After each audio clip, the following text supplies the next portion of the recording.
সারা দেশে চলছে চলতি বছরের দ্বিতীয় ক্রান্তীয় বৃষ্টি বলয়। এমন পরিস্থিতির মধ্যেই দেশজুড়ে টানা 5 দিনের বৃষ্টির আভাস দিয়েছে আবহাওয়া অধিদপ্তর। এছাড়াও ঝড় সহ তীব্র বজ্র বৃষ্টির শঙ্কার কথাও জানায় সংস্থাটি। আবহাওয়া নিয়ে আরও জানাচ্ছেন শেখ ফরিদ।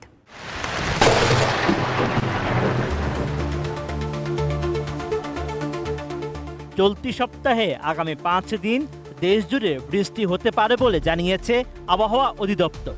সেই সঙ্গে সারা দেশে দিন ও রাতের তাপমাত্রা সামান্য কমার সম্ভাবনা রয়েছে। 12 এপ্রিল শনিবার আবহাওয়ার আগামী 120 ঘন্টার এক বিজ্ঞপ্তিতে এমন তথ্য জানানো হয়। বিজ্ঞপ্তিতে বলা হয়েছে, লঘুচাপের বর্ধিতাংশ পশ্চিমবঙ্গ ও তৎসংলগ্ন এলাকা পর্যন্ত বিস্তৃত রয়েছে। এমন পরিস্থিতিতে 12 এপ্রিল রংপুর ও সিলেট বিভাগের কিছু কিছু জায়গায় এবং রাজশাহী, ময়মনসিংহ, খুলনা ও ঢাকা বিভাগের 2-1 জায়গায় অস্থায়ীভাবে দমকা হাওয়া সহ বজ্রসহ বৃষ্টি হতে পারে। এছাড়া দেশের অন্যত্র অস্থায়ীভাবে আংশিক মেঘলা আকাশ সহ আবহাওয়া শুষ্ক থাকতে পারে। সারা দেশে দিন ও রাতের তাপমাত্রা প্রায় অপরিবর্তিত থাকতে পারে।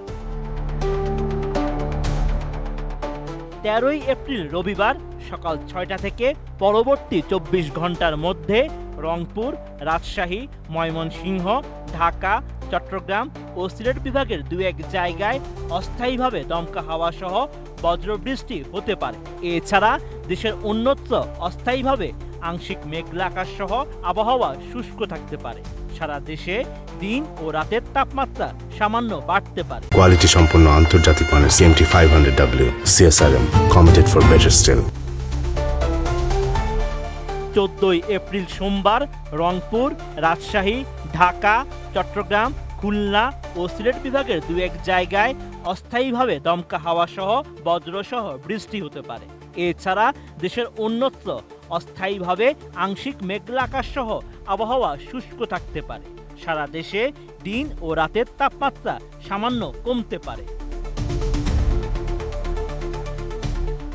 15 এপ্রিল মঙ্গলবার সকাল 6টা থেকে পরবর্তী 24 ঘন্টার মধ্যে রংপুর, রাজশাহী, ঢাকা, ময়মনসিংহ, খুলনা, বরিশাল, চট্টগ্রাম ও সিলেট বিভাগের 2-1 জায়গায় অস্থায়ীভাবে দমকা হাওয়া সহ বজ্রসহ বৃষ্টি হতে পারে।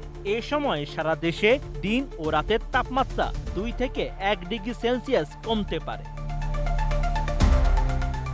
16 এপ্রিল বুধবার রংপুর, রাজশাহী, ঢাকা, ময়মনসিংহ, চট্টগ্রাম ও সিলেট বিভাগের কিছু কিছু জায়গায়, খুলনা ও বরিশাল বিভাগের 2-1 জায়গায় অস্থায়ীভাবে দমকা হাওয়া সহ বজ্রসহ বৃষ্টি হতে পারে। এ সময় সারা দেশে দিন ও রাতের তাপমাত্রা সামান্য কমতে পারে। আবহাওয়া অধিদপ্তর আরও জানায়, আগামী 5 দিনে বজ্র বৃষ্টির প্রবণতা আরও বাড়তে পারে। সেই সঙ্গে কমতে পারে তাপমাত্রাও। Sheikh Farid, ATN news.